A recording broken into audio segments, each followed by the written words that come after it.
রাধে রাধে, আমি অর্জুন। আজ রবিবার, আজ তোমাদেরকে দেখাবো নতুন একটা রেসিপি। আমার কাছে নতুন আর সবার কাছে পুরনো। মানে আমি আজ খিচুড়ি বানাবো। আমি বসে বললাম সবজি কাটতে।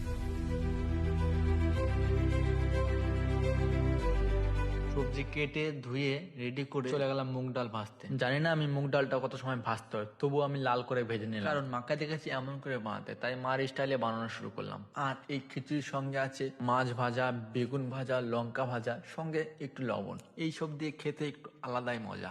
আর সবজিগুলো ভেজে নিলাম আর গ্যাসের মধ্যে বসিয়ে দিলাম ডাল চাল মিক্স করে। চালটা কিছু সময় ফোটার পরে সবজি মুগ ডাল দিয়ে দিলাম। এমন করে তো খিচুড়ি রান্না করে, প্লিজ তোমরা কমেন্ট করে বলো। আর 2 চামচ নুন, 1 চামচ হলুদের গুঁড়া আর কিছু সময় চালটাকে ফোটানোর জন্য রেখে দিলাম। আমার খিচুড়িটা এখন সম্পূর্ণ রেডি। লাস্ট এর মধ্যে 1 চামচ ধনিয়ার গুঁড়া, 1 চামচ জিরার গুঁড়া দিয়ে নিয়ে এলাম। সম্পূর্ণ শেষ, লাস্ট এখন আমার টেস্ট করার পালা। কেমন হয়েছে দেখি। মোটামুটি ভালোই হয়েছে। আর একটা কথা, তোমাদের কি খিচুড়িটা দেখে জিহ্বাতে জল আসছে?